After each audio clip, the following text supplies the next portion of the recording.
మీ పేరు? వెంకటరెడ్డి. ఏం చేస్తుంటారా? వ్యవసాయం. వ్యవసాయం ఎట్లా వ్యవసాయం?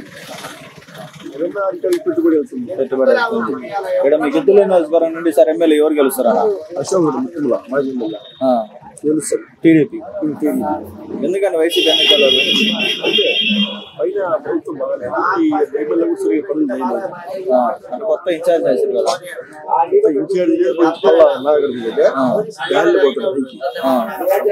మొత్తంలో గెలుస్తారంట 100% ప్యూర్. మీకు పథకాలు ఎట్టున్నాయన్నా? ప్రభుత్వ పథకాలు పథకాలు రైతు భరోసా అమ్మఒడి పన్నాయి, రేట్లు పెరిగింది. జగన్ పెంచారు బిల్లు అది ఏమో అది లేదు, 80 రూపాయలు 2 వందలు వచ్చింది. పన్నుల వల్ల లేదు అమ్మఒడి. కాబట్టి టీడీపీ గెలుస్తుంది అంటారు. పక్కన ఓకే అన్న, పైన ఎవరు గెలుస్తారన్న? సెంట్రల్ పైన పైన మోడీ అంటుంది. మోడీ గెలుస్తారా? అడిగితే సీట్లు బాగా వచ్చినాయి. మోడీ అంటుంది. మోడీ గెలుస్తారా? మోడీ ఏమేమి పథకాలు పెట్టిందో తెలుసా మీకు? అంటే ఇంటి కొలాయి కానీ గ్యాస్ కానీ చెప్తున్నాను టీవీలో. మాకు మొన్న అయోధ్య రామ మందిరం చేసింది కదా మోడీ, ఎట్లా అనిపించింది అన్న? చేసినా కూడా మేము అంత తెలియదు సార్ మాకు. మామూలుగా అయోధ్య రామ మందిరం అంటున్నాడు, అయోధ్య రామ మందిరం పై అభిప్రాయం ఏందన్నా? ఎందుకంటే బాగానే చేశారు, ఓపెన్ చేశారు, మంచిగా చేసారు అంటారు మోడీ గారు. ఆయన మంచిగా చేసిన మళ్ళీ ఆయన వచ్చిన బాగుంటుంది. మోడీ గారికి గెలవాలి. నమస్తే. మీ పేరు? రమణయ్య. ఏం చేస్తుంటారు? రైతు వ్యవసాయం. వ్యవసాయం ఎట్లా వ్యవసాయం? ఎలా ఉంది? బాగా ఉందా? జగన్ పాలన ఎలా అనిపిస్తుంది? బాగానే ఉంది, ఇబ్బంది ఏం లేదు. రైతు భరోసా అన్నది ఇంటింటి కోలా వేసిండు. ఆయన వచ్చినప్పుడు మాకేం నీళ్ళకేం ఇబ్బంది లేదు. చంద్రబాబు నాయుడు గెలిచి నీళ్ళు అసలు రావు, ఇబ్బంది ఏం లేదు. మాకు అన్ని పిల్లల అమ్మ ఒడి పండింది. మాకు మిషన్ కుట్టుపోయే మిషన్ అయిపోయినాయి, ఏం ఇబ్బంది లేదు. పల్లెటూరులో బాగానే ఉంది. వరకులో అది ఏ మండలం అన్నా? గిద్దలూరు మండలం. గిద్దలూరు మండలం ఎట్టుందన్న? రేపు గెలుస్తారా? మళ్ళీ గెలుస్తారు, ఖచ్చితంగా గెలుస్తారు. కొత్త అభ్యర్థి వచ్చింది కాబట్టి కొద్దిగా అటు ఇటు ఉంది. ఫుల్ ఇద్దరు కాంట్రాక్టర్ మంచోళ్ళే. అశోక్ రెడ్డి కాంట్రాక్ట్ మంచోళ్ళే, నాగార్జున రెడ్డి మంచోళ్ళే. ఇద్దరు ఈక్వల్ ఉంటుంది. నాగార్జున రెడ్డి గెలుస్తారంట అయితే కంపల్సరీ. కంపల్సరీ గెలుస్తాడు. మళ్ళా రేపు రైతు రుణమాఫీ చేస్తున్నాడంట 1,00,000 రూపాయలు. అది బంగాళ రుణం చేస్తున్నాడంట. ప్రతి ఒక్క ఇంటికి 1,00,000 రూపాయలు వచ్చింది. ఏ రైతుకైనా 1,00,000 రూపాయలు వచ్చింది. కొంతమంది ప్రభుత్వ పథకాలు పెట్టి సోమరిపోతులు చేస్తున్న ప్రజలు. సోమరపోతులు ఎందుకు చేస్తాడు? అన్నం లేని వాళ్ళకి అన్నం పెట్టింది కానీ సోమరపోతేనా? అది కదా. ఉన్నోడికి పెడితే ఇబ్బంది కానీ, ఉన్నోని పెడితే ఇబ్బంది కానీ. రుచొక్కడు వాడు రుచొక్కి కష్టం చేసి ఇచ్చిండు. ముసిలోడు ఏం పని, మా అమ్మ నాయనకు పో పెట్టాడు. 3,000 పెంచుతో నెలకు 100 రూపాయలు. ఇంటికి తిని బతుకుతాడు. మొదటి ఇబ్బంది మధ్యాహ్నం పోతే బతాడు. ఏం తప్పేముంది, కరెక్ట్ గా ఇచ్చిండు. అది విషయం బాగానే చేసాడు జగన్ అయితే, ఇబ్బంది. మీ ఎంపీ ఎవరన్నా? ఎంపీ వచ్చేసి మాగుంట శ్రీనివాసరెడ్డి. చెవిరెడ్డి భాస్కర్ ఇప్పుడు వచ్చిండులే. ఇప్పుడు వచ్చిండు, చిత్తూరు నుంచి వచ్చిండు. గెలుస్తాడా? ఆయన అయితే మనకైతే తెలియదు. ఈడైతే మటుకు నాగార్జున రెడ్డి, అశోక్ రెడ్డి వీకోల్లో ఉండరు. అది ఆయన చెవిరెడ్డి భాస్కర్ రెడ్డి స్టోరీ తెలుసా? బాగా అత్యంత మనకైతే కొత్త కదా మనం. అది విషయం మనకి తెలియదు. అది విషయం. వైఎస్ఆర్సీపీ జెండా ఎగురుతుంది ఖచ్చితంగా వస్తుంది.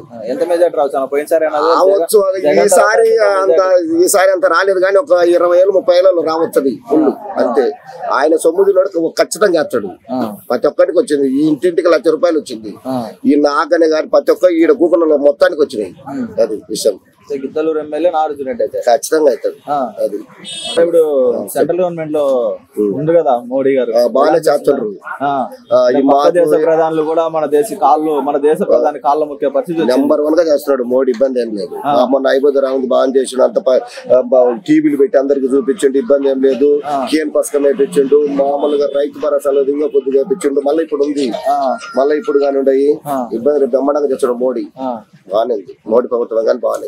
70 ఏళ్ళు పాలించిన కాంగ్రెస్ పరిస్థితి కన్నా మోడీ బాగా చేసిన నెంబర్ 1 గా చేసిండు. ఇబ్బంది అది విషయం. బాగా చూసిరా? అయోధ్య రామ మందిరం చూసిరా? చూసినా. బ్రహ్మాండం కట్టింది. అసలు 70 ఏళ్ళ చరిత్రలో కట్టేయలేదంట. నెంబర్ 1 గా చేసిండు. గిరిటాలు పెట్టాను. మీకు బీజేపీలో ఎవరెవరు తెలుసా? యోగి ఆదిత్యనాథ్ తెలుసా? యూపీసీ తెలియదు. యూపీసీ అని తెలుసా? తెలియదా? మోడీ గారు తెలుసు. మాకేందో చెప్తుంటారు కదా ఇది కిసాన్ పథకాలు అంటే కిసాన్ పథకం ఈ రోజు బటన్ నొక్కినట్టుగా పడిపోతాయి అంతే. అది గెలుస్తారా మోడీ గారు? ఖచ్చితంగా గెలుస్తాడు. పక్క దేశాల ప్రధానంలో కానీ గెలుస్తాడు. మన భారత జాతి ముద్దు బిడ్డలాగా పక్క దేశాలలో కూడా మన జెండా ఉంది. బాగా మనకు ఇక్కడ కానీ వైఎస్ఆర్ ఫుల్ ఉంది. అంటే ఏంటంటే గడ్డలపల్లె జనాలు ఈసారి జెండా ఎగురుతారు ఫుల్ గా. మళ్ళీ జగన్ గెలుస్తారా ఖచ్చితంగా 110 సీట్లు గెలుస్తాడు. 110 జగన్ 175 ఏం రావని రావు. 110 సీట్లు ఖచ్చితంగా గెలుస్తాడు. 175 రావైతే రావు. 110 సీట్లు గెలుస్తాడు. చెరువుల ఇప్పుడు ఒక గిద్దలు వచ్చింది. చెరువుల కాంగ్రెస్ క్యాండిడేట్ ఎవరు లేరు. రాజన్న వారసురాలు ఎవరి వారసురాలైనా ఏం లేదు ఆమెకి. 7 చెరువులు వచ్చేది ఏముంది ఆమెకి ఏం లేదు. ఎవరు లేరు కాంగ్రెస్ అభ్యర్థులు. మొత్తము జగన్ పరిపాలన ఉంది ఫుల్గా. అశోక్ రెడ్డి జగన్ ఫుల్ ఈక్వల్ ఉంటుంది. ఫుల్ గా నాగార్జున రెడ్డి ఫుల్ ఈక్వల్ ఉంటుంది. ఖచ్చితంగా జగన్ 110 సీట్లు గెలుస్తాడు. ఖచ్చితంగా ఆయన సొమ్ము తిన్నాడు. నాయుడు పవన్ కళ్యాణ్ బీజేపీ అందరు కలిసి వస్తున్నారు కదా. వచ్చే వాళ్ళని సింహం సింగాలకు ఉంటది. వాళ్ళు గుంపులకు వస్తారు పందులు. అవి మామూలే కాదు. అంతే మళ్ళీ సింహం సింగాలకుంటే గెలుస్తుంది. అది ఉలికి పడదు కదా. ఇప్పుడు యాత్ర సినిమాలో చంద్రబాబు నాయుడు గెలిచి జగన్ జైల్లో కొండ పెడితే బల్ల మీద బండ పెట్టారు. ఏం చేస్తాడు జగన్ అని అడిగినరు. పండుకొని నిద్రపోతుండంటే ఏం తప్ప జైలు వచ్చే గుండె ఆల్టే కావాలంటే ఏం లేదు. కడప జగన్మోహన్ రెడ్డి ఆయన ఆలోచిస్తున్నాడు అని చెప్పారు. చంద్రబాబు నాయుడు జైలు చంద్రబాబు నాయుడు గట్టిగా అంటే వాడు ఒత్తుపోయాడు. చంద్రబాబు నాయుడు ఒత్తుపోతాడు. ఈ రెడ్డి బిడ్డ కాదు అంటే గుర్తుపోతాడు. గట్టి క్రికెట్ సమానం. అది పులిహేందలు పులి బిడ్డ కదా జగన్మోహన్ రెడ్డి. పులితో సమానం. ఇప్పుడు అడవిలో ఇడిచిన పిల్లి అవుతుంది. ఊళ్ళో అడవిలో ఇడిచిన పులి అవుతుంది. ఎక్కడన్నా పులి కదా. అది లెక్క. చూసిన 2 సార్లు చూసిన. బాగుంది. ఏమో నీకు బాగా దగ్గరగా అనిపించింది? ఏమనిపించింది? ఏ రాజకీయం మనం ఎలా చేయాలా ఏం కథ మనం ఇంత ముందు చేసినాము. వాళ్ళని ఆయన పాత్రలు అన్ని చూపించేసిండు. ఖచ్చితంగా జాతీయ రుణమాఫీ కానీ చేస్తారంట. 1,00,000 రూపాయలు రుణమాఫీ ప్రతి ఒక్క రైతుకు. మళ్ళా బంగారు రోడ్డు కానీ ప్రతి ఒక్క రైతుకు చేస్తాడు. దాని గురించి ఇబ్బంది లేదు. జెండా ఎగిరిస్తాం. మీ పేరేనా? నల్లబోతుల శ్రీనివాస్. ఏం చేస్తుంటున్నా? నేను బిజినెస్ చేస్తాను. ఎలా ఉందన్న మీ గిద్దలూరు నియోజకవర్గ ప్రస్తుత పరిస్థితి? తెలుగుదేశానికి అనుకూలంగా ఉంది. ఎందుకనన్నా? ఎందుకంటే ప్రభుత్వ వైఫల్యం, జగన్ గారి వైఫల్యం. ఓకే. లోకల్ ఎమ్మెల్యే పనితీరు ఎలా అనిపించింది? మన ఎమ్మెల్యే పనితీరు కరెక్ట్ గా ఉంటే అక్కడికి ఎందుకు వెళ్తాడు? ఇక్కడ పనితీరు కరెక్ట్ గా ఉంటే అతను మార్కాపురం ఎందుకు వెళ్ళాల్సి వస్తుంది? ఓకే, అందుకే పంపించారా? ఇక్కడ గెలుస్తారంట టీడీపీ ఖచ్చితంగా. పైన జగన్ పరిపాలన ఎలా అనిపిస్తుంది? జగన్ పరిపాలన వరస్ట్ ఉందా? అన్ని రంగాల వరస్ట్. ఇప్పుడు పేదోళ్ళకి డబ్బులు వస్తున్నాయి, అమ్మఒడి కానీ అని అంటున్నారు కదా. అమ్మఒడి తప్ప ఏ స్కీమ్స్ సరిగా ఉన్నాయి? ఆరోగ్యశ్రీ కానీ, పెన్షన్ స్కీమ్ కానీ, వాలంటీర్ వ్యవస్థ కానీ.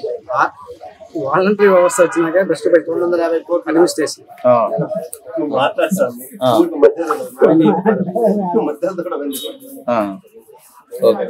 లిక్కర్, మైన్స్, అన్ని వైఫల్యాలు. చెప్పింది ఏం చేశారు? డిఎస్సి నిన్న వేశారు. అయిద్దా? మెగా డిఎస్సి ప్రతి సంవత్సరం 1వ తారీఖు జాబ్ క్యాలెండర్ అన్నాడు. 5 ఏళ్లలో ఒక జాబ్ క్యాలెండర్ వదిలినరా? వైఫల్యాలు ఉన్నాయంటారు. అవును. ఎస్సీలు కోసాడు, 27 పథకాలు తీసేశాడు.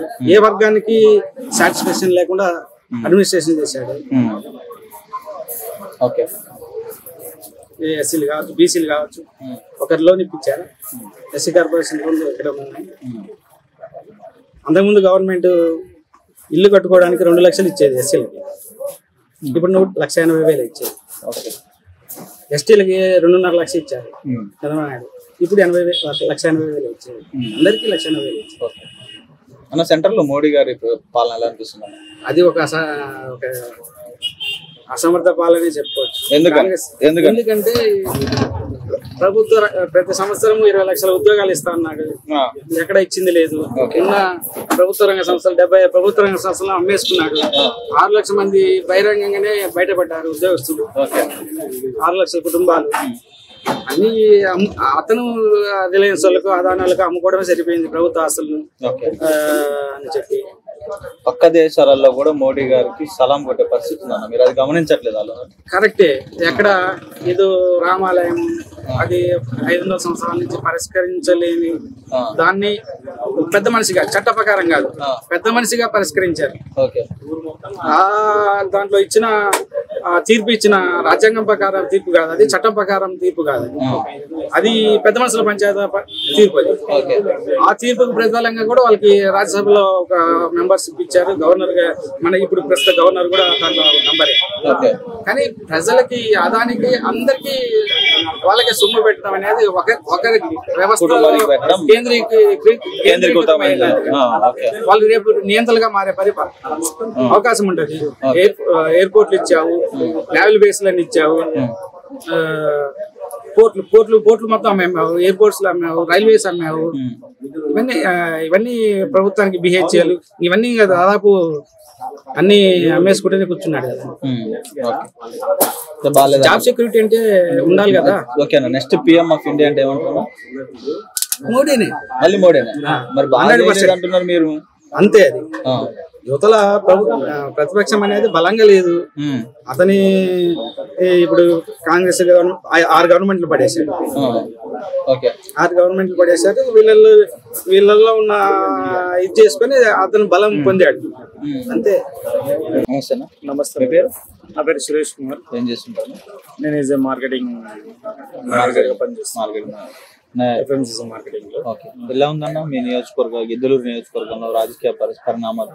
గిద్దలూరు నియోజకవర్గంలో రాజకీయ పరిణామాలు చెప్పదలుచుకుంటే కేవలం ఎమ్మెల్యే పదవి కోసం ఈ యొక్క నియోజకవర్గం ఉందనే భావనతో ప్రజలకు ఉంది.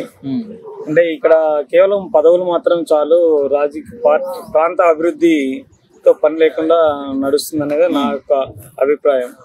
ఎందుకంటే 76 సంవత్సరాల స్వతంత్ర భారతదేశంలో ఈ రోజు గిద్దలూరుకి ఎండాకాలం వస్తే గుక్క నీళ్ళ కోసం కరువు కాటకాలు తల్లాడు. దగ్గరలో నల్లమల్ల ఫారెస్ట్ ఉంది. ఇంకొకటి పెద్ద చాలా బాధాకరమైన విషయం కూడా చెప్పాలంటే, వర్షాకాలం వస్తే గిద్దలూరు ముంపుకు గురి అవుతుంది, వరద ముంపుకు మునిగిపోతుంది. కానీ అదే ఎండాకాలం వస్తే గ్లాస్ నీళ్ళ కోసం దేహి అని రాజకీయ నాయకులు తోలే కాంట్రాక్టర్ల వాటర్ ట్యాంకుల గురించి ప్రజలు అవస్థలు పడుతున్నారు. ఈరోజు పక్కనే ఉన్నటువంటి కడప జిల్లాకు బ్రహ్మసాగరం ప్రాజెక్ట్ నుంచి 17 కిలోమీటర్ల వరకు రైతుకు సాగు కోసం వర్షపు నీరు కాలువ ద్వారా నీరు ఉంది. కానీ మా గిద్దలూరు ప్రాంతానికి తాగునీరు లేదు. అలాంటి దీన వ్యవస్థలో ఈ యొక్క నియోజకవర్గం ఈ పశ్చిమ ప్రకాశంలో ఎంటైర్ ఉమ్మడి ఆంధ్రప్రదేశ్లో అందరూ కరువు జిల్లా అనంతపురం అంటారు. దాని అన్నిటికంటే దారుణమైన స్థితి మా గిద్దలూరు నియోజకవర్గం అని నేను ప్రత్యేకంగా మీ ముందు రేపు త్వరలో ఎలక్షన్ రాబోతున్నాయి కదా, ఒక సామాన్య పౌరుడిగా అసలు ఎవరు గెలిచినా కూడా మీకు ఏం చేస్తే బాగుంటది అనేది చెప్పండి. ఫస్ట్ ఇక్కడ యువతకు ఉపాధి, నియోజకవర్గ రైతాంగానికి నీరు, పంట సాగు, తాగునీరు, ఈ 2 యువలైతే ప్రత్యేకంగా దీని మీద నరేంద్ర మోడీ గారిని కూడా కలవాలని పర్టికులర్ గా యువత మొత్తం ఏంటంటే ప్రత్యేక దృష్టి మా యొక్క నియోజకవర్గంలో. ఎందుకు నరేంద్ర మోడీ గారిని కూడా కలవాలనుకుంటున్నామంటే ఒకటే విషయము, ఈరోజు గత 600-700 సంవత్సరాల తదుపరి ఈరోజు రామ్లాల్లో బాలరాముడి విగ్రహ ప్రతిష్ట ఆయన హయాంలో జరిగింది కాబట్టి ఆయనకు ప్రత్యేకంగా ధన్యవాదాలు తెలుపుకుంటున్నాం. మళ్ళీ పీఎం ఎవరు ఉండాలనుకుంటున్నారు? నరేంద్ర మోడీ గారు ఉండాలని కోరుకుంటున్నాం. గెలుస్తారన్న సార్ 100% గెలుస్తారు. నరేంద్ర మోడీ గారు మరోసారి ప్రమాణ స్వీకారం చేసి యావత్ భారతదేశాన్ని ఇలా వెనుకబడిన ప్రాంతాలను కూడా పర్టికులర్ గా ఈ యొక్క తదుపరి వచ్చే రోజుల్లో ఆయన అభివృద్ధి చేస్తారని కోరుకుంటున్నాం. ముఖ్యంగా మీ గిద్దలూరు నియోజకవర్గంలో అంటే దేశానికి రైతులు దేశానికి జవాన్లు, జై జవాన్, జై కిసాన్, జై కిసాన్. యాక్చువల్ గా వచ్చేసి ఈ హిస్టరీ చెప్పాలని చాలా పెద్దది, చెప్పండి. కానీ ఈ యొక్క హిస్టరీలో మనం తీసుకుంటే ఈడ బ్రతకడానికి ఎటువంటి జీవనోపాధి లేని సందర్భంలో మాకు ఆ రోజు ఉన్నటువంటి కేంద్ర సహాయక మినిస్టర్ అయినటువంటి పిడతల రంగారెడ్డి గారు మా యొక్క కరువు ప్రాంతంలో జీవనోపాధి ఆర్మీ బెటాలియన్ డైరెక్ట్ ఇక్కడ టెంట్లు వేసి డైరెక్ట్ ఆర్మీకి ఆయన ఫస్ట్ మాకు ప్రోద్బలంతో ఆయన మార్గం డైరెక్ట్ ఇవ్వడం జరిగింది. ఆ తద్వారా మా పూర్వీకులు, మా మేము, మా తరుణాంతరం అందరూ వచ్చేసి మేము దేశ సేవ బాటలో మాకు ఎటువంటి దేశ సేవ చేయాలనే ఒక సంకల్పం అప్పటి నుంచి మా పూర్వీకులు నేర్పించున్నారు. కాబట్టి అలా దేశ సంకల్ప సేవలో బతుకుతూ ఉన్నాము. అది విషయం. మీరు ఏం చేస్తారు? నేను వచ్చేసరికి ఒక రైతు బిడ్డను. ఏపీ తెలంగాణ రెండు రాష్ట్రాలలో వచ్చేసి ప్రతి నియోజకవర్గం గడపలలో కూడా నేను తిరిగెత్తున్నటువంటి ఒక FMCG మార్కెటింగ్ మేనేజర్, ఒక ప్రైవేట్ ఆర్గనైజేషన్ లో యాజ్ అ మార్కెటింగ్ మేనేజర్ గా నేను చేస్తున్నాను. ప్రతి ప్రాంతం నాకు అంత ఇంతో పరిచయం ఉంది. కానీ వాస్తవం చెప్పాలంటే మన గిద్దలూరు ప్రాంతము సముద్ర మట్టానికి 1700 అడుగుల ఎత్తు దూరంలో ఉంది. 35,000 ఎకరాల బంజరు భూమి గిద్దలూరు నియోజకవర్గంలో ఉంది. కానీ 4 రాష్ట్రాలకు 4 జిల్లాలకు 6 ప్రత్యేకమైన జిల్లాలకు సెంటర్ కేంద్రపాలితంగా ఈ యొక్క నియోజకవర్గం ఉంది. ఇండస్ట్రియల్ పరంగా అన్ని విధాలుగా అన్ని రకాలుగా వసతులు ఉన్నాయి. కానీ ఇండస్ట్రియల్ పరంగా కూడా మాకు ఎటువంటి సహాయ సహకారాలు ఇప్పుడు నరేంద్ర మోడీ గారు గ్రామీణ ప్రజలకి ఏమేమి పథకాలు అందిస్తున్నారంటే ఏమేమి చెప్తారు? మీకు తెలిసిన పథకాలు చెప్పండి. చాలా వరకు ఆ గ్రౌండ్ లెవెల్ తెలియని పరిస్థితి. యాక్చువల్ గా నాకు తెలిసిన పథకాల వరకు తీసుకుంటే వయోజన ఇది ఒకటి ఉంది, సురక్ష పథకం ఒకటి ఇస్తున్నారు. అదే విధంగా వచ్చేసరికి ఉజ్వల్ సేవ ఒకటి కార్యక్రమాలు చేస్తున్నారు. అదే విధంగా వచ్చేసి పిఎం కిసాన్ కింద కూడా ఆయన సేవ చేస్తున్నారు. వీటన్నిటి మీద ఎన్నో చేస్తున్నారు. ఇంకా పర్టికులర్ గా చెప్పాలంటే నాకు రాజకీయంగా చాలా తక్కువ శాతం తెలుసు. పర్టికులర్ గా వచ్చేసి ఇంకా బెటర్ దెన్ ఆఫ్ సర్వీస్ అనేది నరేంద్ర మోడీ గారి ద్వారా వస్తుందని నేను కోరుతున్నాను. మీ పేరు? చేరెడ్డి ఎర్రారెడ్డి. ఏం చేస్తుంటాను? MA జర్నలిజం పూర్తయింది. ఇప్పుడు ప్రెజెంట్ వ్యాపారం రియల్ ఎస్టేట్ చేస్తున్నాను. మీ గిద్దలూరు నియోజకవర్గంలో రాజకీయ పరిణామాలు ఎలా అనిపిస్తున్నాయి అన్న? రాజకీయ పరిణామాలు అంటే మా గిద్దలూరులో ప్రజెంట్ నాయకత్వ లోపం ఉంది. నాయకత్వ లోపం వల్ల మా ప్రాంతం చాలా వెనకబడిన ప్రాంతం. మాకు ఎలాంటి పరిశ్రమలు లేవు. ఉపాధి అవకాశాల కోసం మా గిద్దలూరు నుంచి సుమారుగా 20,000 కుటుంబాలు వివిధ ప్రాంతాలకు వెళ్ళడం జరిగింది. మాకున్నది ఓన్లీ ఆర్మీ ఒక్కటే మా ఉపాధి. ఆర్మీ లేకపోతే అది కూడా మాకు చాలా ఇబ్బందికరంగా ఉంటుంది. మా దగ్గర అలా అని అక్కడ వనరులు లేకపోలేదు. మాకు పక్కనే అటవీ ప్రాంతం ఉంది. అక్కడ అనేక రకాల వస్తువులు దొరుకుతాయి. అటవీకి సంబంధించి వెదురు దొరుకుతుంది. దాని అనుబంధంగా పరిశ్రమలు నెలకొల్పచ్చు. మా ఏరియాలో టమోటా బాగా పండుతుంది. టమోటాకు అనుబంధంగా ఫ్యాక్టరీలు పెట్టచ్చు. అన్ని రకాల సౌకర్యాలు మాకు ఉన్నాయి. కానీ ఇక్కడ లీడర్షిప్ లో కొరత అనమాట. రెండవది వచ్చేసి వెలుగొండ ప్రాజెక్ట్. మాకు ముందే వ్యవసాయ ఆధారిత మాది వర్షం ఆధారిత ప్రాంతం మాది. ఇక్కడ వర్షాలు సరిగ్గా పడవు. నీటి అంటే వర్షం పడితేనే మాకు ఇక్కడ పంటలు పండుతాయి. వర్షం లేకుంటే లేదు. మేము వర్షం మీద ఆధారపడి పండాలి. మా ఏరియాకు వెలుగొండ ప్రాజెక్ట్ అనేది ఉంది. కానీ ఇప్పటికి 1999 నుంచి ఈ రోజుటి వరకు అంటే సుమారుగా 30 సంవత్సరాలకు ఒక ప్రాజెక్టు పూర్తి కాలేదంటే ఇక్కడ ఉన్న నాయకత్వం ఎలాంటి నాయకత్వం అర్థం చేసుకోవాలి మీరు. అది పూర్తి అయితే కొంత ఉపశమనం, పూర్తి కాదు. మాకు ప్రధానంగా నీటి సమస్య తీరాలి. రెండవది వచ్చేసి ఉపాధి సమస్యకు ఫ్యాక్టరీలు ఉండాలి. ఈ అంశాలు అంటే యువతకు ఉపాధి అవకాశాలు, రైతులకు మేలు జరిగేలాగా నీటి కొరత లేకుండా ఉంటే ఈ నియోజకవర్గం కొంతమేర అభివృద్ధి చెందుతుంది. ఈ రెండు చేయాలంటే సరైన నాయకత్వం ఉండాలి. సరైన నాయకత్వం ఉండాలంటే ఎవడు దీన్ని సరిగ్గా చేయగలడు? ఎప్పుడైతే రాజకీయం అంటే ఏంటిది? సేవ అయినప్పుడు సేవ చేసేదానికి నేను డబ్బులు పెట్టాల్సిన పనిలే. ఓటును నోటుతో పెట్టి కొనాల్సిన పనిలే.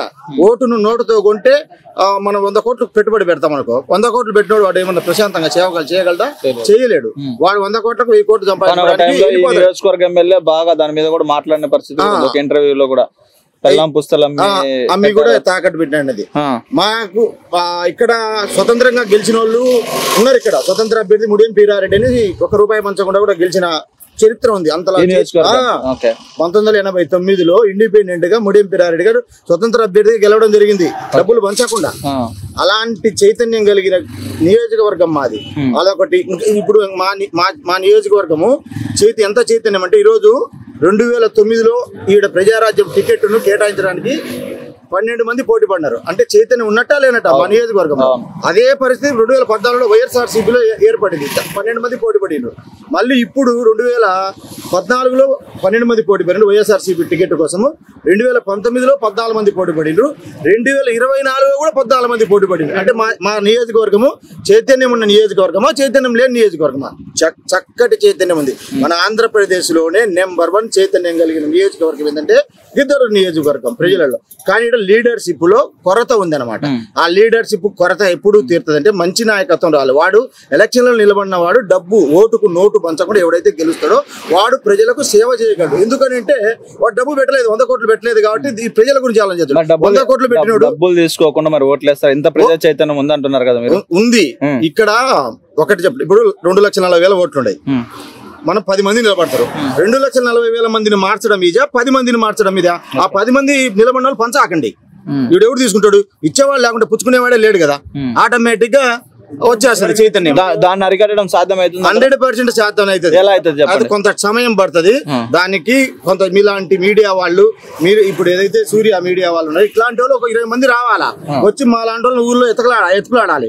ఎత్తుకులాడి మాతో వాయిస్లు ఇప్పించి తిరిగితే మా యువత చాలా గట్టిది. మా నియోజకవర్గ యువత వాళ్ళందరూ తలుచుకుంటారు మా యువత గట్టిది అనమాట. మా దేశ సేవానికి, దేశం మొత్తానికి కూడా అండగా నిలిచే ఎక్కువ శాతం కూడా ఎలా సాధ్యమైందండి? ఎలా సాధ్యమైందంటే మొదటగా ఇక్కడ చైతన్యం కలిగింది ఒకటి. రెండోది వచ్చేసి ఇక్కడ ఉపాధి అవకాశం లేక, అంటే వేరే ఇప్పుడు నంద్యాలకు వెళ్ళిపోలేడు వాడికి ఎక్కడ మాగానే 2 ఎకరాలు మాగాడే ఉంటది, వాళ్ళకు పొలం మీద డబ్బులు వస్తాయి. మాకు ఇక్కడ వేరే ఉపాధి లేదు. మాకు 10th క్లాస్ పాస్ అవుతాడు, ఆర్మీ అనేది ఉపాధిగా ఎంచుకున్నాం మేము ఇక్కడ. దాంతో పాటుగా అట్టని దేశభక్తి లేదని కాదు, దేశభక్తి ఉండబట్టే అక్కడికి వెళ్తున్నారు అనమాట. అందుకని దేశభక్తిలో ఇక్కడ మా నియోజకవర్గంలో మన భారతదేశంలోనే 2వ అతిపెద్ద నియోజకవర్గం ఇది ఆర్మీ వాళ్ళు ఉన్నటువంటి నియోజకవర్గం. అంత చైతన్యం కలిగిన మా వాళ్ళు, దేశభక్తి బాగుంది మా వాళ్ళకు. అలాంటి వాళ్ళు 25,000 మంది ఉన్నారు. ఇది రిటైర్డ్ ఆర్మీ వాళ్ళు మా నియోజకవర్గంలో. 25,000 ఇంటూ 4 ఎంత అవుతుంది? 1,00,000 ఓట్లు. అంటే 1,00,000 లేకపోయినా వాళ్ళు మళ్ళీ వాళ్ళని ప్రభావితం చేయగలరు. 1,00,000 ఓట్లు ఉన్నాయి వాళ్ళే. అంతలా చైతన్యం కలిగినటువంటి నియోజకవర్గం. ఓకే, ఇప్పుడు రేపు ఎవరు గెలిచినా గానీ మీకు ప్రధానంగా ఏది చేస్తే, ఏ మంచి పని చేస్తే బాగుంటుందని అనుకుంటున్నారు మీరు చెప్పండి? మాకు మెయిన్ గా వెల్లిగొండ ప్రాజెక్టు నీళ్లు రావాలి, దాంతో ప్రజల పొలాలు అన్ని తడవాలి. రెండోది ఇక్కడ ఫ్యాక్టరీలు పెట్టి యువతకు ఉద్యోగ అవకాశాలు కల్పించాలి. అదే తాగునీరు, సాగునీరు, తాగడానికి నీళ్లు, సాగు చేసుకోవడానికి నీళ్లు. నెక్స్ట్ అలానే యువతకు ఉద్యోగ అవకాశాల కోసం పరిశ్రమలు మాకు ఎక్కువ అవసరం లే, ఒక 10,000 మందికి చాలు, లేదా 5,000 మందికి ఏం చాలు. 5,000 ఇంటూ 4 కుటుంబాలు బాగుపడతాయి అంతే. ఓకే, పేరు? ఏం చేస్తుంటారు? Private school teacher sir. ఎంతో మందికి విద్య నేర్పింటారు. ఎలా అనిపిస్తుంది సార్ విద్యారంగం ప్రస్తుతం? విద్యారంగంలో సార్ చదువు తగ్గట్టు లేదు సార్. నిజంగా బతకలేక బడి పంతున్నట్టు చదువుకున్నాం కాబట్టి ప్రైవేట్ స్కూల్లో చేయాల్సిందే తప్పనిసరి. జీతాలు తప్పైనా కానీ చదువుకున్నందుకు ఎంఏ బీడ్ చేశాను సార్. అప్పట్లో ఎప్పుడు సార్? నాకు ఎంఏ బీడ్ వచ్చేసి 2006-07 బీడ్ అయిపోయింది సార్. డిగ్రీ 99 అయిపోయింది. అంటే కొంచెం టైం తీసుకుని బీఈడికి బీఈడికి సార్ డబ్బులు ఎక్కువ గవర్నమెంట్ సీట్ రాక అట్లా లేట్ అయింది. గవర్నమెంట్ జాబ్ ట్రై చేయలేదు సార్? ట్రై చేసి సార్ 1-2 DSCలో బీఈడి అయిపోయిన తర్వాత రాలేదు. తర్వాత ఈ మధ్య 4 సంవత్సరాలు DSC వెళ్ళలేదు. ఏజ్ కానీ లేదు సార్, అవకాశం ఇచ్చారు. అయిపోయింది ఏజ్ 35 years. ఎలా ఉంది సార్ అయితే ప్రస్తుతం మీకు ఏమనిపిస్తుంది? ప్రస్తుతం ఈ రాజకీయాలు కానీ, ఈ యువత భవిష్యత్తు కానీ, భవిష్యత్తు అంటే సార్ ఇప్పుడు యువత భవిష్యత్తుకు ఉపాధి అవకాశాలు లేవు సార్. 4 సంవత్సరాల నుంచి ఒక DSC లేదు. 6,000తో DSC అంటున్నారు. ఎన్నికలు కూడా వస్తుంది నెలాఖరులో. ఏం సరిపోదు సార్. అవి వస్తు పెడతారో తెలియదు. కనీసము ఈ టెట్ అంటూ DSC అంటూ 40 రోజులు కాదు. అది ఎవరికో కోర్టు పోతుంది, ఆగిపోతుంది. జరపడానికి కాదు, ఎన్నికల స్టంట్ కోసమే DSC 4 సంవత్సరం వేయలేదు. ఇక్కడ ఉపాధి అవకాశాలు ఏం లేవు. ఇద్దరు నియోజకవర్గం బాగా వెనుకబడింది. ఇక్కడ సాగునీటి కానీ, రైతులకు కానీ, మంచి ప్రాజెక్టులు కానీ, కాలువలు కానీ ఏం లేవు సార్. ఎవరు వచ్చినా కానీ అది చేస్తాం ఇది చేస్తామంటారు, ఏది లేదు. గిద్దలూరుకి సరైన నీటి సౌకర్యము. ఇక్కడ టమాటా ఎక్కువ సార్. గిద్దలూరు నియోజకవర్గం టమాటా ఎక్కువ పడుతుంది. టమాటాలకు సంబంధించిన ఒక జ్యూస్ ఫ్యాక్టరీ ఏర్పాటు చేస్తే కొంతమందికి ఉపాధి అవకాశాలు ఉంటాయి. వెలుగొండ కాలువ ఇటు పోతుంది కానీ అది ఏదైనా చిన్న స్టోరేజ్ పెడితే బాగా ఉపాధి అవకాశాలు ఉంటాయి. అదేవిధంగా ఇక్కడ వెలుగొండ కాలువ నీటి సౌకర్యం వస్తే గిద్దలూరు పుష్కలంగా. ఇక్కడ గుల్లమూడు ప్రాజెక్ట్ ఉంది, వెలుగొండ ప్రాజెక్ట్ ఉంది. నీటి సౌకర్యం సస్యశ్యామలంగా ఉండాలంటే కాలువలు ప్రాజెక్టు బాగుండాలి సార్. వెలుగొండ ప్రాజెక్ట్ కూడా అయితే బాగుంటుంది. అదేవిధంగా జిల్లాలో మంది వెనుకబడిన పశ్చిమ ప్రకాశంలో ఒంగోలు జిల్లా కేంద్రం కొత్తగా జిల్లాలు ఏర్పాటు చేసింది కానీ గిద్దలూరు ఎందుకు ఉపయోగం లేకుండా పోయింది. నంద్యాల జిల్లా కలిపింటే కూడా బాగుండేది. 60 కిలోమీటర్లు అంటే దగ్గర ఉండేది. ఇటు వచ్చేసి 140 కిలోమీటర్ల దూరంలో ఒంగోలు. మార్కాపురం పశ్చిమ ప్రకాశాన్ని మార్కాపురం జిల్లాగా చేస్తే వెనుకబడిన ప్రాంతం గిద్దలూరు, మార్కాపురం, ఎర్రగొండపాలెం, దర్శి, కనిగిరి ఈ 5 అసెంబ్లీ స్థానాలు బట్టి మార్కాపురం జిల్లా చేసే అవకాశాలు ఉన్నాయి. అర్హత కూడా ఉంది. నెక్స్ట్ కూడా గవర్నమెంట్ వచ్చేది తెలుగుదేశం ప్రభుత్వము, జనసేన ప్రభుత్వము వచ్చిన తర్వాత మార్కాపురం జిల్లా అయితే వెలుగొండ ప్రాజెక్ట్ అయితే నా నమ్మకం సార్. ఇది నా పర్సనల్ ఒపీనియన్. రావాలనుకుంటారు అనుకున్నాం సార్. 100% 100% వచ్చేది టీడీపీ జనసేన ప్రభుత్వమే. మార్కాపురం జిల్లా అవుతుంది, వెలుగొండ ప్రాజెక్ట్ వస్తుంది, పరిశ్రమల ఉపాధి అవకాశాలు వస్తాయి. టీచర్ అంటున్నారు కదా, ఆ రోజుల్లో మీరు స్టార్టింగ్ డేస్ లో చదువు చెప్పేటప్పటికి ఇప్పటికి ఏమైనా చేంజెస్ స్టూడెంట్స్ లో చేంజ్ ఎలా వచ్చింది, టీచర్స్ లో చేంజ్ ఎలా వచ్చింది సార్? ఇద్దరులో వచ్చింది సార్. అప్పట్లో ఏంటంటే చదువు రావాలంటే బెత్తంతో పిల్లలు కొడతారు, పేరెంట్స్ కానీ బాగా కొట్టాలంటారు. కొట్టాలంటే భయం అవుతుంది. చదువు చెప్పాలి, చదువు రాలేదని పేరెంట్స్ అంటారు, కొడితే కొట్టినా అంటారు. కంప్లైంట్ లో పిల్లలు తాకాలంటే భయం అవుతుంది. భయం లేదంటారు, చదువు రాలేదంటారు. చదువు రాలేదంటారు వాళ్ళే అంటారు, కొట్టినామని వాళ్ళే అంటారు. ఏదో అంటారు చూడండి. పేరెంట్స్ మారాలి సార్. నేను నా ఇష్యూలో 2-3 జరిగినాయి. గోళ చేస్తారు, అలా చేస్తారు, చెప్పింది రాదు, లోపల 2 ఏళ్ళు కొడతాం. పేరెంట్సే మళ్ళీ మా వాడిని కొట్టడం చేస్తారు. ఎందుకు మనకి ఎందుకు చెప్పిన కాడ చెప్పిన కొట్టడం ఎందుకని లోపల తగ్గించి చదువు కాడ దగ్గర చెప్పుకోవడం అట్లా మారిపోయింది సార్. విద్యా విధానంలో మారిపోయింది. అప్పుడు పేరెంట్స్ వాళ్ళు ఇప్పుడు లేరు. అందరు కాదండి, సెన్సిటివ్ పిల్లలు ఉన్నారు. కొట్టకుండా చదువు నేర్పియాలంటారు వాళ్ళు. ఓకే సార్, ఇప్పుడు సెంట్రల్ గవర్నమెంట్ లో మోడీ గారు గవర్నమెంట్ ఎలా? Central government sir, Modi government గురించి చెప్పాలంటే 10 ఏళ్ల టైంలో సొంతంగా మెజారిటీ వచ్చి నిలబడినది కానీ సంకీర్ణం వచ్చింటే మోడీని ఎప్పుడో పడగొట్టారు సార్. బీజేపీకి పూర్తి మెజారిటీ వచ్చింది కాబట్టి 10 సంవత్సరాలు నిలబడగలిగింది. సంకీర్ణ ప్రభుత్వంలో ఎప్పుడో పడిపోయేవాళ్ళు. రాజకీయ వ్యవస్థ నాశనం అయిపోయింది. మళ్ళీ మోడీ ఎవరు వస్తారు? మళ్ళీ ప్రధానమంత్రి సర్వేలన్నీ ఆయన బలమైన నాయకుడు అని చెప్తున్నారు కానీ మోడీ వచ్చిన రాబోయే సార్. కాంగ్రెస్ గవర్నమెంట్ వచ్చేనే కాంగ్రెస్ పార్టీ ఏం చేయలేదనే కదా సార్ చెప్పలేదు. 10 ఏళ్లలో మోడీ ప్రభుత్వం ఏం చేస్తుంది సార్? 10 సంవత్సరాలు పక్క దేశ ప్రధానులు కూడా మోడీ ఇస్ అవర్ బాస్, లేదంటే మోడీ గారు కాళ్ళ మీద పడ్డాం కానీ మన భారతదేశ యువత పక్క దేశాలకు వెళ్ళినప్పుడు ఎంత రెస్పెక్ట్ బతుకుతున్నారు సార్ ఇప్పుడు? సార్ ఇప్పుడు 10 ఏళ్ళు అయింది. ఆయన ఫుల్ సంకీర్ణంలో ఉంది కాబట్టి ఉంది. నెక్స్ట్ గవర్నమెంట్ ప్రభుత్వం మారిపోయిన తర్వాత అట్లా ఉంటుంది సార్. మోడీ వచ్చిన తర్వాత సరైన ఉపాధి అవకాశాలు, ఉద్యోగులకు, సిలిండర్లు కానీ, మెడిసిన్ కానీ, కంపెనీలు కానీ డెవలప్మెంట్ ఏం లేదనేది నా ఉద్దేశం. ప్రతిపక్షాలను అనైతికంగా అరాచక ప్రభుత్వాలు పడగొట్టడము, నాశనం చేయడము, వాళ్ళ గవర్నమెంట్లో ఉండాలి, అన్ని మాయ ఉండాలి, సంకీర్ణ పడగొట్టని మోడీ గవర్నమెంట్ వచ్చిన తర్వాత ఎక్కువ తెలియదు సార్. కాంగ్రెస్ గవర్నమెంట్ లేదు. ఈవెన్ బీజేపీ వచ్చిన మన్మోహన్ వాజ్పేయి టైంలో కానీ ఇట్లా లేదు సార్. ప్రతిపక్షాల మీద కేసులు, ఈడీలు ఇవన్నీ ప్రభుత్వాలు పడగొట్టడం ఇవన్నీ మోడీ ప్రభుత్వంలో ఎక్కువ ఉండేది సార్. రాజకీయంగా అరాచకంగా అయ్యింది. అవి లేకుంటే మోడీ మంచి పరిపాలన దక్షుడే, ఆ విషయంలో ఒప్పుకోగలరు. కానీ ప్రతిపక్షాలను టార్గెట్ చేయడంలో వాళ్ళకి అనుకూలంగా ఉంటే ఒక రకంగా, అనుకూలం లేకుంటే ఒక రకంగా, ఆ విషయంలో దేశాల విధానంలో బాగానే ఉంది. కొంచెం విధానంగా రాష్ట్రాలలో ప్రతిపక్షం వాళ్ళకి అనుకూలంగా ఉండే ప్రభుత్వాలకు ఒక రకంగా, వ్యతిరేకించే ప్రభుత్వాలు ఒక రకంగా చేయడము రాజకీయంలో కరెక్ట్ కాదని నా ఒపీనియన్ సార్. అన్ని రాష్ట్రాలు సమానం, దేశం మొత్తానికి ప్రధానమంత్రి ఇట్లా ప్రధానమంత్రి హోదాలో ఉండి అన్ని రాష్ట్రాలు సమానంగా చూడకుండా ఒక్కో రాష్ట్రాన్ని ఒక రకంగా, ఆయనకు అనుకూలంగా ఉంటే ఒక రకంగా, ప్రతిపక్షాలు అంటే ఈవెన్ ముఖ్యమంత్రిగానే అరెస్ట్ చేస్తున్నారు. అప్పుడు ఎంపీలు అరెస్ట్ లేకపోతే ఏంటంటే వాళ్ళకి అనుకూలంగా ఉంటే వాళ్ళకి చెల్లుబాటు అవుతుంది, లేకుంటే లేదు. అది మోడీ విధానం సార్. ఆ విషయంలో కొంచెం డిసప్పాయింట్. అంతవరకు నుంచి నెక్స్ట్ మోడీ వస్తారో కాంగ్రెస్ వస్తారో తెలియదు. మేము గిద్దలూరు మండలం ఉయ్యాలవాడ మాజీ సర్పంచ్. ఎలా ఉందన్న ప్రస్తుతం పరిస్థితులు, రాజకీయ పరిస్థితి అయితే ఇప్పుడు ఈ జగన్ పరిపాలన మోసం పరిపాలన కాబట్టి తెలుగుదేశం వచ్చే గ్రామాలు అభివృద్ధి చెందడం కానీ, ప్రాజెక్టులు జరగడం కానీ ఇవన్నీ బాగా జరుగుతాయి. చంద్రబాబు నాయుడు చేసే అభివృద్ధి కార్యక్రమాలే బాగున్నాయి. ఆయన అన్యాయంగా అరెస్ట్ చేయడం కూడా చాలా దారుణమైన విషయం. అరెస్ట్ అయిన తర్వాత కూడా ఇప్పుడు ఎక్కువ జనాలలో బాగా సానుభూతి పెరిగింది. ఆయన గెలిచడానికి ఎక్కువ అవకాశాలు ఉన్నాయి. గిద్దలూరులో అయితే 100% తెలుగుదేశం పార్టీ అభ్యర్థి అశోక్ రెడ్డి గెలిచడానికి మెండు అవకాశాలు ఉన్నాయి. ప్రజలలో కూడా రోజొక సంఘాల వారిగా, రోజొక కులాల వారిగా అందరూ కూడా తెలుగుదేశం చేరుతున్నారు. అట్లాగనే ఆయన వస్తే వెలుగొండ ప్రాజెక్టులు పశ్చిమ ప్రాంతం కాబట్టి నీళ్ళు ఒకటి కాలువ కూడా తెప్పించి చెప్పడం కూడా జరిగింది. ఆ రకంగా అయితే ఆయన అయితే తెలుగుదేశం పార్టీ వచ్చి మంచి అభివృద్ధి చెందేదానికి బాగుంది. ఇప్పుడు మనకు రాబోయే అభ్యర్థులు నాన్ లోకల్ వాళ్ళు ఈరోజు ఏ రోజు గిద్దలూరు వస్తారో ఏ రోజు రారో తెలియదు. జనాలు వాళ్ళ కాడికి పోవాలంటే 10,000 పెట్టుకొని పోవాలి. ఆ రోజు లేరంటే ఇంకా మళ్ళీ లాడ్జీలో కూడా పండుకోవాలి. ఆ రకంగా ఇబ్బంది. లోకల్ క్యాండిడేట్ అశోక్ రెడ్డిని గెలిపించే గిద్దలూరు గిద్దలూరు నియోజకవర్గం అభివృద్ధి అనేది బాగా చెందుతుందని మాత్రం అందరికీ అభిప్రాయం ఉంది. బీసీలలో ఎక్కువ తెలుగుదేశానికి చేరడం కానీ అన్ని కూడా జరుగుతుంది. ఇంకా ఎక్కువ కూడా చేరడానికి మార్గం ఉంది కాబట్టి చేరుతున్నారు. తెలుగుదేశం అయితేనే ఒక నమ్మకం అనేది ఉంది ప్రజల్లో.